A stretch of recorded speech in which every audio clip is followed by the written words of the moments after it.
अस्सलाम वालेकुम students. Physics second year chapter 1 start कर चुके थे हम। इसमें आज का टॉपिक है इलेक्ट्रिक डाइपोल। इलेक्ट्रिक डाइपोल क्या है? इलेक्ट्रिक डाइपोल को देखने के लिए सबसे पहले आप ये देखेंगे कि हमने पहले भी कहा, हमने चार्ज पढ़ा है। चार्ज, इसका डेफिनेशन डिफाइन करते हैं। स्टार्ट में यही है कि ये it is a point of charge, कि कोई भी पॉइंट ऑफ चार्ज हो, कोई भी चार्ज हो, द पॉइंट ऑफ चार्ज जिसका मैग्नीट्यूड सेम हो, which as same magnitude means charge की वैल्यू सेम हो। आप इस तरह कह सकते हो। या अगर आप कोई मॉलिक्यूल यूज़ करते हो, जैसे कि यहाँ पर हम H2O यूज़ कर रहे हैं, water means hydrogen and oxygen. अगर इसको यहाँ पर हम as a electric dipole means अगर इसको हम as a charged particle show करेंगे तो ये इलेक्ट्रिक डाइपोल में क्या होगा। बेसिकली हम इसको डिफाइन करना चाह रहे हैं कि जब आप कोई भी पॉइंट चार्ज हो जिसका मैग्नीट्यूड सेम हो, जैसे कि यहाँ पर हमने लिया है H2O। अब H2O का अगर आप इलेक्ट्रिक चार्ज्ड पार्टिकल या चार्जेस में आप इसको रिप्रेजेंट करना चाहो तो ये आप इसको इस तरह रिप्रेजेंट कर सकते हैं कि इसमें पॉजिटिव चार्जेस भी होते हैं और नेगेटिव चार्जेस भी हो सकते हैं। अब इसको हमने सिंपल ड्रा किया है, सही। अब इसका ये मतलब है कि जब हम इसको यू ड्रा करेंगे तो हमने स्टार्ट में भी कंसेप्ट ऑफ इलेक्ट्रिफिकेशन पढ़ा, forces of attraction and repulsion पढ़ा, कि इसमें जो है पॉजिटिव चार्जेस एक तरफ आ जाएंगे, नेगेटिव चार्जेस दूसरी तरफ आ जाएंगे। मीन्स जब इसमें इलेक्ट्रिफिकेशन होगा तो नेगेटिव चार्ज एक साइड पे आ जाता है, पॉजिटिव चार्ज दूसरी साइड पे आ जाता है। हमने इलेक्ट्रिक फील्ड पढ़ा कि उसमें जो डायरेक्शन होती है वो पॉजिटिव से नेगेटिव की तरफ होती है। यहाँ पर ये इसके उलट जा रहा है कि आपके पास नेगेटिव चार्ज स्टार्ट में आ जाता है, फिर दूसरे एंड पर पॉजिटिव चार्ज आ जाता है। इससे हमें ये पता चला कि वन इज पॉजिटिव, एक पॉजिटिव है, एंड वन इज नेगेटिव, एक आपके पास क्या है, नेगेटिव है। मीन्स एक पॉजिटिव है और एक नेगेटिव है। इन दोनों चार्जेस के दरमियान एक खास डिस्टेंस है, इन दोनों के खास फासले पर रखा है। हम कहेंगे कि by some distance point of charge of same magnitude, one is negative and one is positive and one is negative, by some distance it is called electric dipole। इसको हम कहते हैं इलेक्ट्रिक डाइपोल। अब इस इलेक्ट्रिक डाइपोल इसलिए इसको भी कहते हैं कि di means two, pole means इसके दो पोल्स हैं। जब दो पोल्स हो इसको भी हम इलेक्ट्रिक डाइपोल कहते हैं। The lines joining the charges is called, अब ये दोनों चार्जेस, एक नेगेटिव चार्ज एक पॉजिटिव चार्ज, वो लाइन जो नेगेटिव और पॉजिटिव को ज्वाइन कर ले, इन दोनों को मिलाए, उसको हम कहते हैं dipole axis. The line which joins the charges, this line it is called dipole axis। इसको हम कहते हैं डाइपोल एक्सिस। ये कौन सी क्वांटिटी है? आइदर स्केलर क्वांटिटी और वेक्टर क्वांटिटी। ये हमारे पास क्या है? वेक्टर क्वांटिटी है। क्यों? वेक्टर क्वांटिटी में हमारे पास डायरेक्शन होता है, तो ये डायरेक्शन फिक्स्ड है कि ये नेगेटिव से पॉजिटिव की तरफ जा रहा है, एक स्पेसिफिक डायरेक्शन में जा रहा है, इसलिए ये आपके पास क्या है, ये वेक्टर क्वांटिटी है। डायरेक्शन, इसकी डायरेक्शन क्या होती है? डायरेक्शन में पता है कि यहाँ पर डायरेक्शन नेगेटिव से पॉजिटिव की तरफ जा रही है, तो इसका डायरेक्शन होता है from negative to positive, negative से पॉजिटिव इसकी डायरेक्शन होती है। ये इलेक्ट्रिक डाइपोल के बारे में था। अब मजीद इसमें हम डिस्कस करते हैं कि product of magnitude of the product means जो भी इक्वेशन होगा वो मल्टीप्लिकेशन में होगा। ऑफ मैग्नीट्यूड, मैग्नीट्यूड मींस उसकी क्वांटिटी, उसका number. The product of magnitude of either charge by some distance is called, the product means multiplication of magnitude means किसी भी नंबर का of either charge by some distance means कोई भी charge हो उसका product किसी खास डिस्टेंस पर, उसको हम कहते हैं डाइपोल मोमेंट। इसको रिप्रेजेंट करते हैं P से। अब यहाँ पर देखिए इस पॉइंट और इस पॉइंट जो डिस्टेंस है, डिस्टेंस या को हम यहाँ पर जाहिर कर रहे हैं D से। एक तो बाय बुक इसको रिप्रेजेंट किया है D से। दूसरी चीज यहाँ पर देखिए हमारे पास क्या मिल रहा है, शॉर्टेस्ट डिस्टेंस। शॉर्टेस्ट डिस्टेंस को हमारे पास डिस्प्लेसमेंट होता है, उसको हम डिस्टेंस से जाहिर करते हैं। तो ये आपके पास क्या है, ये D यहाँ पर जाहिर हुआ है किस चीज के लिए, डिस्टेंस के लिए, फासले के लिए, कि वो चार्ज कोई भी चार्ज हो उनका product by some distance it is called dipole moment. It is represented by P, उसको हम P से जाहिर करते हैं। अब इस डेफिनेशन को देखकर हम फार्मूला यहाँ पर लिख सकते हैं कि हम सबसे पहले क्या पढ़ रहे हैं, डाइपोल मोमेंट, और हमने कहा कि हम इसको P से जाहिर कर रहे हैं, तो हमने लिखा P। फिर हमने डेफिनेशन में देखा कि the product of the magnitude of either charge, किसी भी चार्ज का प्रोडक्ट मींस मल्टीप्लाई में लिखना है आपने, by some distance it is called dipole moment, चूंकि हम इसको P से जाहिर करते हैं। तो डेफिनेशन से मैथमेटिकल फॉर्म, इक्वेशन फॉर्म लिखना ये भी एक ट्रिक मेथड है, यहाँ से आपको ये भी सीखने को मिलेगा।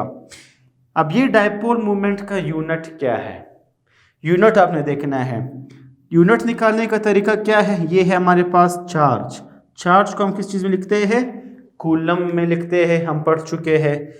डिस्टेंस, फासले को हम किस चीज़ में लिखते हैं, मीटर में लिखते हैं, तो कूलम मीटर इसका यूनिट होगा। ये जो कूलम मीटर है ये बेसिकली हमारे पास कब हम यूज़ करते हैं, ये लार्जर वैल्यूज़ के लिए, बड़े यूनिट के लिए यूज़ होता है। ये बड़ा यूनिट है कि वैल्यूज़ ज़्यादा हो, चार्ज की वैल्यू, डिस्टेंस ज़्यादा हो, ये लार्जर यूनिट है हमारे पास। इसका एक आता है स्मॉलर यूनिट इसका हमारे पास क्या है, इसका जो स्मॉलर यूनिट है वो हमारे पास होता है D बाय, जिसको हम D से जाहिर करते हैं। डाइपोल मोमेंट का जो यूनिट है कूलम मीटर, ये बेसिकली लार्जर यूनिट है। अगर आपने स्मॉलर यूनिट लिखना होगा, इसका स्मॉलर यूनिट है D बाय को हम किस चीज़ से रिप्रेजेंट करते हैं, इसको हम D से रिप्रेजेंट करते हैं। ये था हमारे पास इलेक्ट्रिक डाइपोल। अब आते हैं हम इलेक्ट्रिक फ्लक्स की तरफ। इलेक्ट्रिक फ्लक्स, अब इसमें स्टार्ट हमारे पास दो चीज़ें हैं, इलेक्ट्रिक फ्लक्स। हम बार बार इलेक्ट्रिक पढ़ रहे हैं। इलेक्ट्रिक मीन्स हम पढ़ते आ रहे हैं कि जो है चार्जेस, अगर वो नेगेटिव चार्ज जो मीन्स हमारे पास वो इलेक्ट्रॉन्स है, और जब इलेक्ट्रॉन्स मूव करते हैं हम के इलेक्ट्रिक को ये भी कहते हैं कि हमारे पास ये क्या होता है, किसी भी एक खास फील्ड में होता है। ये था हमारे पास सिंपल इलेक्ट्रिक बार बार जो यूज़ हो रहा है। फ्लक्स क्या है हमारे पास, फ्लक्स को आप किस तरह डिफाइन करते हो। फ्लक्स हमारे पास एक लैटिन वर्ड है, लैटिन वर्ड से निकला है फ्लक्स। कौन सा वर्ड से निकला है, फ्लियोर से निकला है, लैटिन वर्ड फ्लियोर मीन्स फ्लो करना, मूव करना, फ्लो करना। तो फ्लक्स जब भी आता है, फ्लक्स का मतलब फ्लो है। Electric flux, electric lines, electric field में जो फ्लो होती है। आगे चैप्टर्स में आएंगे मैग्नेटिक फ्लक्स, फिर मैग्नेटिक फ्लक्स में वो अलग, फ्लक्स मीन्स फ्लो, वहाँ पर भी हम फ्लो के बारे में बात करेंगे। तो इलेक्ट्रिक फ्लक्स मीन्स आपके पास क्या है, the number of electric field lines of forces. जो electric field lines of forces हम पढ़ चुके हैं, इलेक्ट्रिक फील्ड लाइंस, कि हम इलेक्ट्रिक फील्ड को किस चीज़ से जाहिर करते थे, उसको हम एक खास लाइन से जाहिर करते थे। हम ये कह रहे हैं कि the number of electric field lines, कि जो number of electric field lines है, कि कोई भी इलेक्ट्रिक फील्ड लाइंस है आपके पास, हम ये पढ़ चुके हैं कि इलेक्ट्रिक फील्ड लाइंस को हम लाइन से जाहिर करते हैं, इसकी प्रॉपर्टीज हम पढ़ चुके हैं। The number of electric field lines passing through a certain area, किसी भी एरिया से जब ये पास हो रहे होते हैं, इसको हम कहते हैं इलेक्ट्रिक फ्लक्स।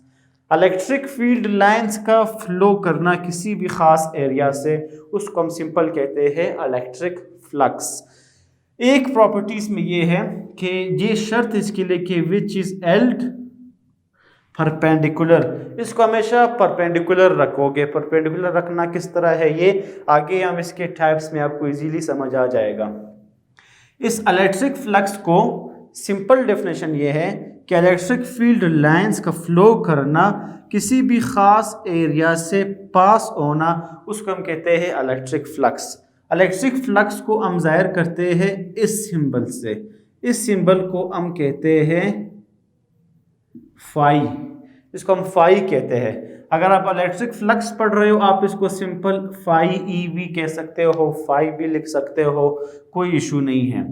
यहाँ पर एक रिलेशन है, हमने ये कहा कि जो number of electric field lines है, इलेक्ट्रिक फील्ड लाइंस का जो नंबर है, मींस किस चीज़ के बारे में बात कर रहे हैं, इलेक्ट्रिक फील्ड का।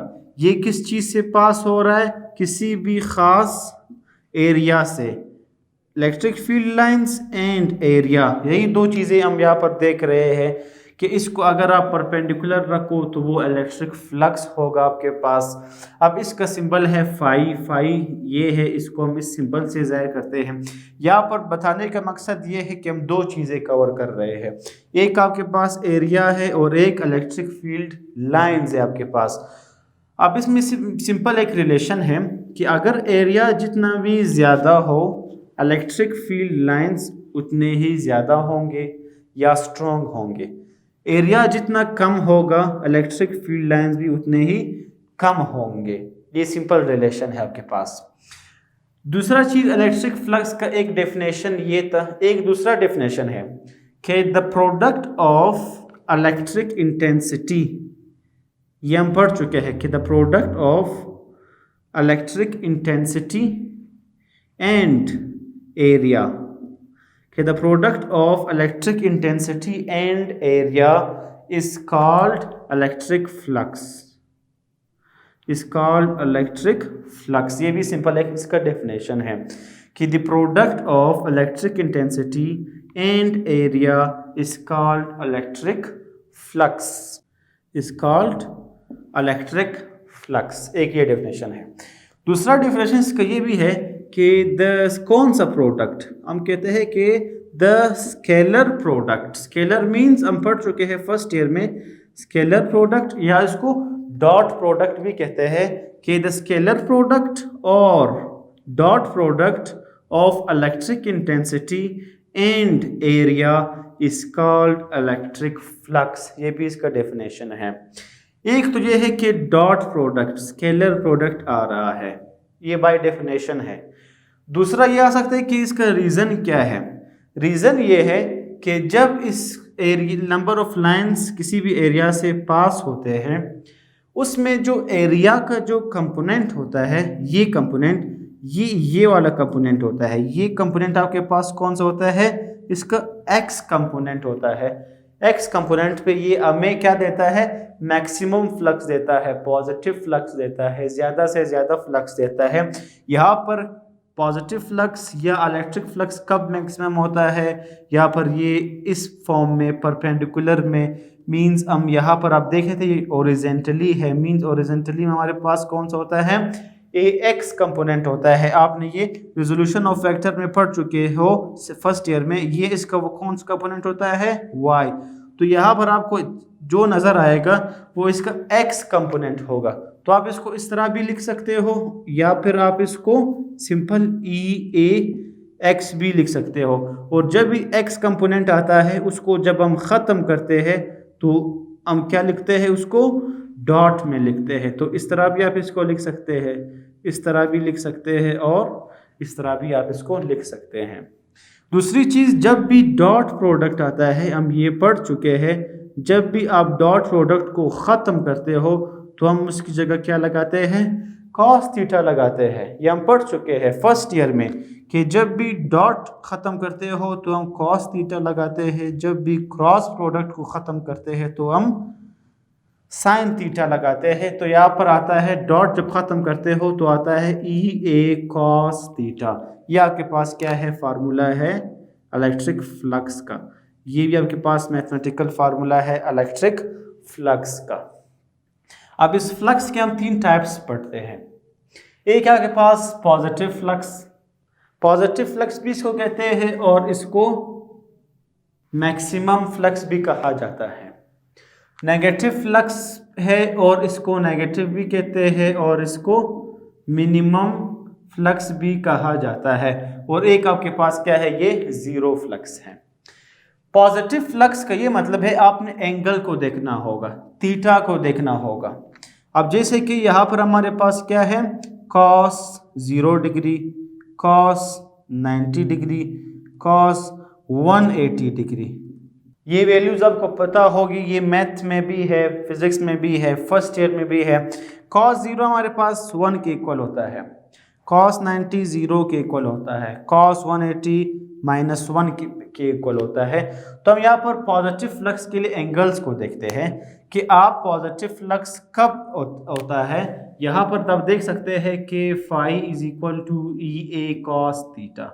हम पढ़ रहे हैं फ्लक्स को, पॉजिटिव फ्लक्स हमने प्रूव करना है। cos थीटा की जगह हम क्या पुट कर देंगे कि हमें पॉजिटिव मिलेगा। पॉजिटिव मीन्स आपको यही वैल्यू मिलेगी लेकिन साथ में प्लस होगा, सिंपल। ये पॉजिटिव भी है और अगर वही चीज आपको मिले मीन्स वो मैक्सिमम भी है, प्लस में आए तब भी आप कहते हो कि ये मैक्सिमम भी है। तो यहाँ पर हम कौन सी वैल्यू पुट करते हैं, अगर हम 0 पुट कर ले, 0 अगर हम पुट करते हैं, हमें पता है कि cos 0 किस चीज के इक्वल है, 1 के इक्वल है। तो हम डायरेक्ट क्या लिख सकते हैं, EA cos 0 की जगह 1। EA को जब आप 1 से मल्टीप्लाई करते हो तो अगेन EA आपको मिल जाता है। ये क्या मिला, यहाँ पर कुछ नहीं होता तो हम कहते हैं कि यहाँ पर पॉजिटिव होता है, तो ये पॉजिटिव फ्लक्स है। अगर वही चीज दोबारा आपको मिला है तो ये आपके पास क्या है, मैक्सिमम है, अगर साथ में क्या हो, पॉजिटिव हो। दूसरी चीज नेगेटिव फ्लक्स। इन क्वांटिटीज को अभी मैं बाय डायग्राम भी आपको बता दूंगा कि किस तरह आपने रखना है, तो कब पॉजिटिव होगा, कब नेगेटिव होगा, कब 0 होगा। एक बार मैं आपको इसको इस वैल्यू से डायरेक्ट करवाऊंगा, फिर by diagram. Negative flux means phi is equal to EA cos theta.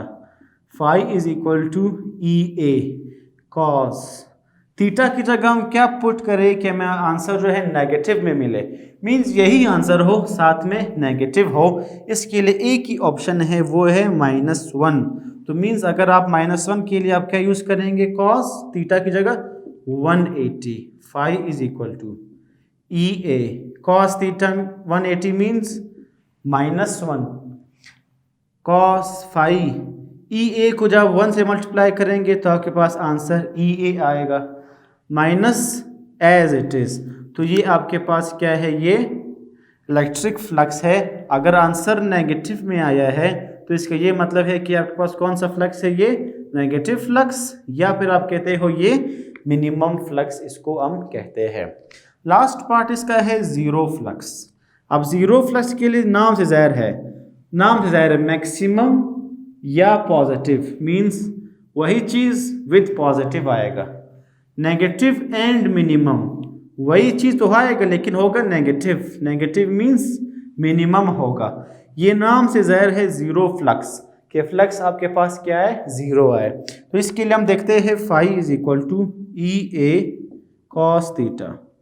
Phi is equal to EA cos theta की जगह हम क्या पुट करेंगे कि इस टर्म को वो 0 कर दे। लाजिम बात है, ये चीज़ होगा 0 को जिस चीज़ से आप मल्टीप्लाई करते हो पूरा टर्म ख़त्म हो जाता है। तो एंगल यहाँ पर 90 यूज़ होगा, 0 के लिए एंगल 90 आपने यूज़ करना है। Phi is equal to EA cos 90 0 के इक्वल है। 0 को आप जिस चीज़ से भी मल्टीप्लाई करते हो आपके पास आंसर 0 आ जाता है। तो ये आपके पास किस चीज़ का प्रूफ है, जीरो फ्लक्स का प्रूफ है। कि आपके पास ये MCQs में आता है, एंट्री टेस्ट में आता है कि फ्लक्स कब मैक्सिमम होता है, 0 एंगल पर। ये आपको पास क्या देता है, ये मैक्सिमम फ्लक्स देता है। फ्लक्स कब नेगेटिव होता है, नेगेटिव कब होता है कि जब के पास एंगल क्या हो 180 पे, आपको क्या देता है, ये नेगेटिव फ्लक्स या मैक्सिमम फ्लक्स होगा। किस एंगल पर फ्लक्स जीरो होगा? 90 एंगल पर फ्लक्स आपको क्या मिलेगा? जीरो मिलेगा। अब इस चीज से हम डायग्राम बाय डायग्राम देखते हैं। स्टार्ट में भी मैंने ये डेफिनेशन ऐसे ही समझाया कि बाय डायग्राम हम नेक्स्ट में अभी करेंगे। अब बाय डायग्राम ये है आपके पास कि ये आपके पास कोई भी एरिया है, इस एरिया से हम कहते हैं कि इलेक्ट्रिक फील्ड लाइंस आकर एक एरिया से पास हो जाते हैं, इसको हम सिंपल कहते हैं इलेक्ट्रिक फ्लक्स। अब यहाँ पर हम ये देखते हैं कि फ्लक्स किस टाइम मैक्सिमम है, किस टाइम पॉजिटिव है, किस टाइम जीरो है, किस टाइम नेगेटिव है, ये हम बाय डायग्राम अब देखते हैं। तो मैंने विद एंगल आपको समझाया, इसी एंगल को बाय डायग्राम देखते हैं हम। एक चीज इसमें आता है कि जो आपके पास एरिया है, अब एक चीज इसको मैंने यू रखा है, इसका ये मतलब मैंने इसको यू रखा है, इससे इलेक्ट्रिक फील्ड लाइंस पास हो रहे हैं। दूसरा डायग्राम आपको नजर आ रहा है, वो उसमें एरिया को मैंने यू रखा है, तो electric field lines you pass होंगे।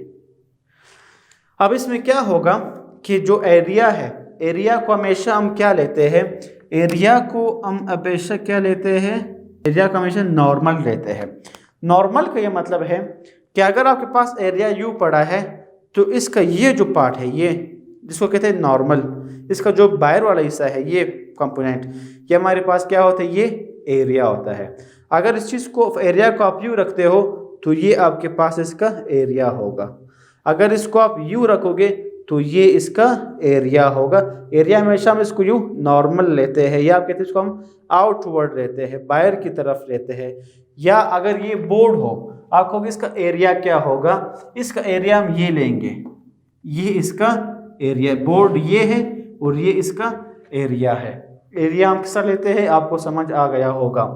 अब इसमें हम क्या कहते हैं, पहला डायग्राम, पहले डायग्राम में हमने इसको बाय डायग्राम आप देखते हो। अब यहाँ पर आप देख सकते हो कि ये किस टाइम मैक्सिमम है, इस टाइम मैक्सिमम है। ये कैसे मैक्सिमम है, एरिया है, एरिया यू पड़ा है, फील्ड लाइंस यू पास हो रहे हैं, फील्ड लाइंस यू पास हो रहे हैं। ये डायग्राम है कि फील्ड लाइंस यू पास हो रहे हैं, एक पास इलेक्ट्रिक फील्ड लाइंस है ई। एरिया हमने कहा हमेशा किस तरह होता है, इसके नॉर्मल पे होता है, इस तरह। तो अपवर्ड ये आपके पास इसका क्या होगा, ये इसका एरिया है। फील्ड लाइंस इस तरफ जा रहे हैं, एरिया इस तरफ है। फील्ड लाइंस इस तरफ है और एरिया इस तरफ है। ये हमेशा आपको कौन सा एंगल देता है, इसको हम कहते हैं परपेंडिकुलर एंगल, आपको ये दे रहा है। इस केस को कहते हैं परपेंडिकुलर एंगल, इसको हमेशा हम क्या लेते हैं, 90 लेते हैं। अब सेकंड पार्ट है कि इसको हमने किस तरह रखा, पहले हमने इसको यू रखा है, ये केस है, ये पता चल गया होगा कि इस केस में एंगल क्या है, 90 है। अब ये डायग्राम क्या हमने परपेंडिकुलर को यू रखना है, और अगर डायग्राम को आप देखो, एंगल नहीं डायग्राम, ये आपके पास क्या है, ये पैरेलल है, आप उसको यू रखते हो, ये पैरेलल है, इसको आप यू रखते हो, ये परपेंडिकुलर है, इसको आप यू उल्टा करते हो तो ये उसका एंगल, अगर पहले एंगल ये था, अब ये एंगल, वही एंगल उल्टा बन जाता है। यहाँ पर अब ये डायग्राम आप देख सकते हैं, इस डायग्राम में इलेक्ट्रिक फील्ड लाइंस यू आकर इससे पास हो रहे हैं, यहाँ पर ज़्यादा पास होंगे, या फिर अगर आप उसको यू रखो, सेकंड डायग्राम अगर यू रखो तब ज़्यादा पास होंगे। इसमें तो ये एरिया को कवर ही नहीं कर पा रहा, एरिया से पास ही नहीं होगा, क्योंकि लाइंस यू जाएंगे, यू जाएंगे। मैक्सिमम कब होगा, जब एरिया को हम यू रखेंगे, इसको कहते हैं परपेंडिकुलर रखना, जो मैंने कहा बाद में समझाऊंगा। परपेंडिकुलर कि एरिया को हमेशा परपेंडिकुलर रखोगे, जब इलेक्ट्रिक फील्ड लाइंस आएंगे इससे पास हो जाएंगे, मींस मैक्सिमम लाइंस इस केस में पास होंगे, ये वाला है। अब ये रेड लाइंस शो कर रहे हैं इलेक्ट्रिक फील्ड लाइंस को, ये रेड वाला क्या है, इसका इलेक्ट्रिक फील्ड लाइंस है। अब मैंने कहा था कि अगर इसको आप यू रखो, ये एरिया है, इसको आप यू रखो तो ये एरिया होगा, एरिया आउटवर्ड है। इसको अगर आप यू कर लो तो ये एरिया होगा।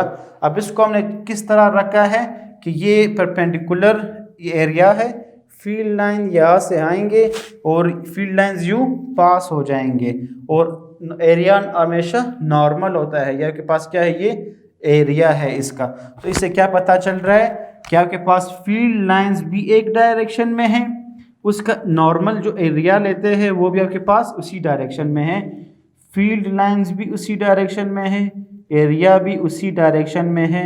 इस केस को जब डायरेक्शन सेम हो, इस केस को हम कहते हैं पैरेलल।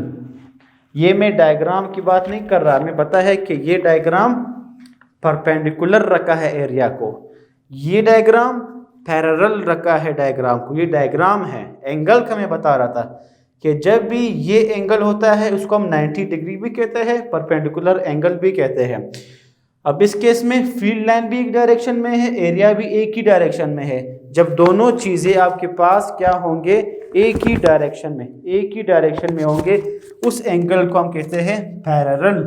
और पैरेलल में जब सेम डायरेक्शन हो, हम हमेशा एंगल क्या लेते हैं, 0 डिग्री लेते हैं। ये था सेकेंड पॉइंट। थर्ड पॉइंट ये इसी तरह है कि पहले मैंने इसको यूँ रखा था, परपेंडिकुलर एरिया, इसको मैंने यूँ रखा था, तो ये फील्ड लाइन्स आ रहे हैं और ये इसका एरिया है, दोनों एक ही डायरेक्शन में है। इसी चीज़ को अगर मैं उल्टा कर लूँ तो ये फील्ड लाइन्स आएंगे और ये इसका एरिया होगा। फील्ड लाइन्स यू आ रहे हैं और एरिया इसका नॉर्मल इस साइड पर है।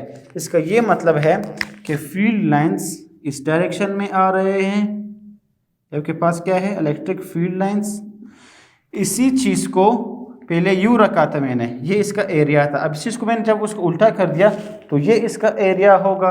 तो अब एरिया इस केस में क्या होता है, इसका नॉर्मल, पहले अगर ये था, इस चीज़ को मैंने उल्टा कर लिया तो अब एरिया ये होगा। तो अब देख ले कि फील्ड लाइंस इस डायरेक्शन में जा रहे हैं और एरिया उसके अपोजिट है।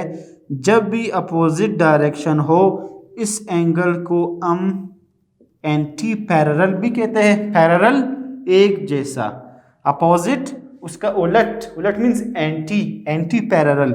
एंटी पैरेलल में हम एंगल क्या लेते हैं, हमेशा 180 डिग्री हम एंगल लेते हैं एंटी पैरेलल में। तो इस तरह आप एरिया को किस तरह रखना चाहो ये आपको इस डायग्राम से पता चल गया होगा।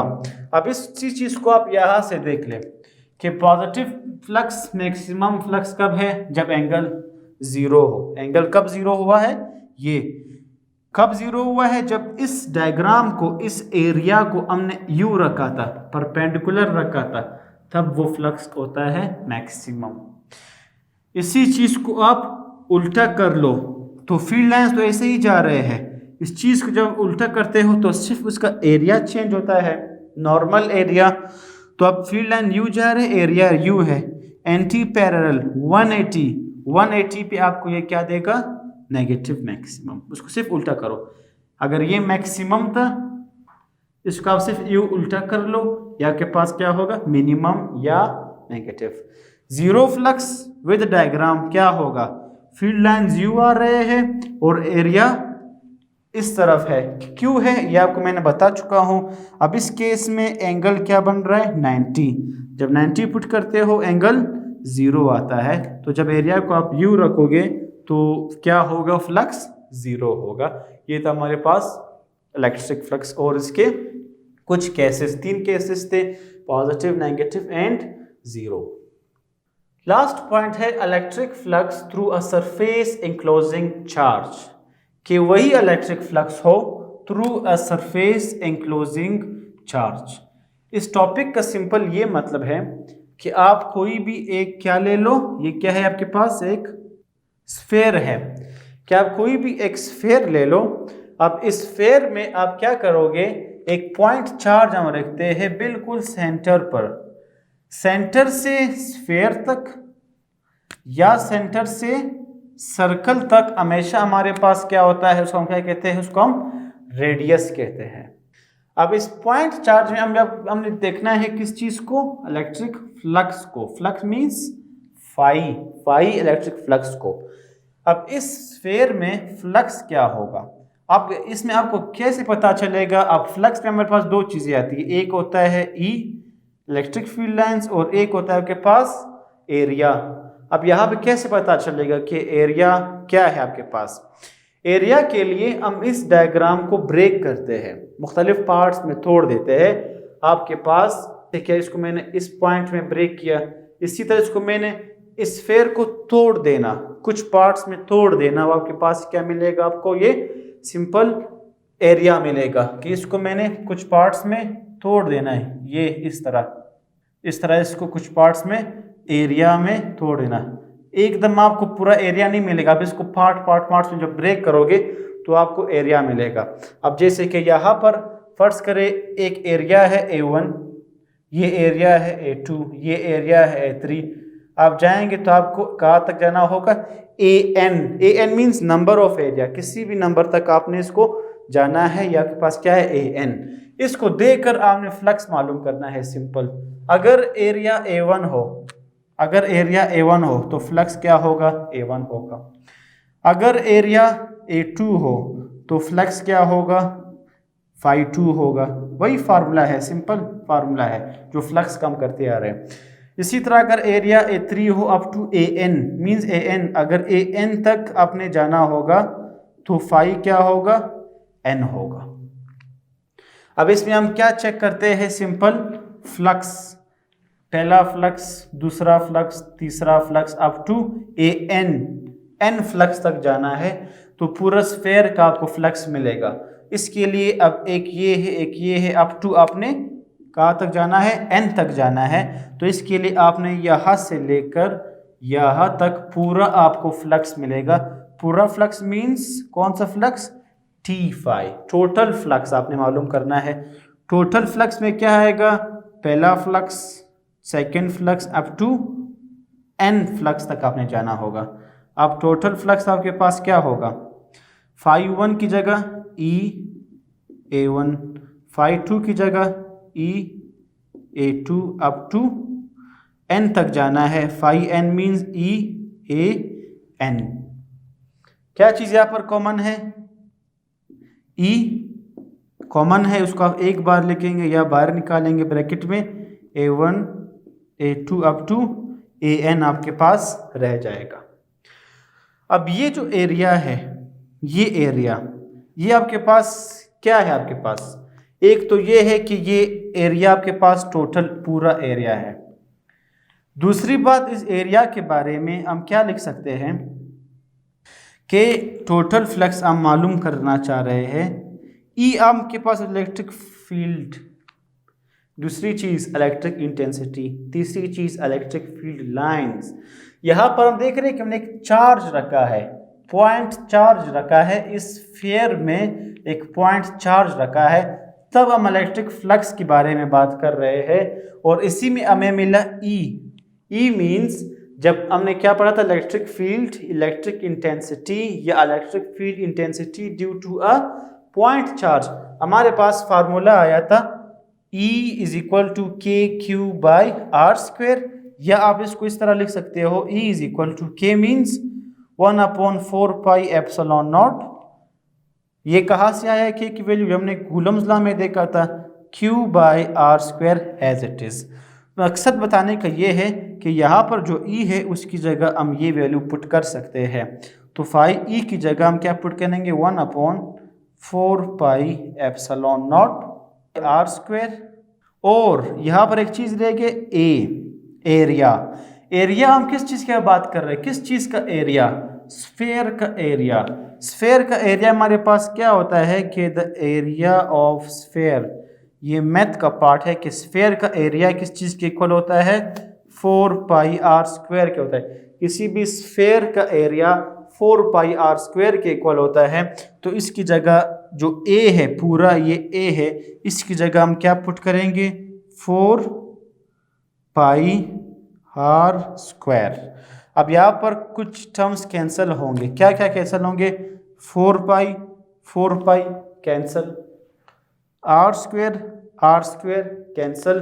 क्या मिला हमें, φt is equal to Q, और नीचे हमें सिर्फ और सिर्फ ε0 मिला है। ये है हमारे पास total flux Q divided by ε0।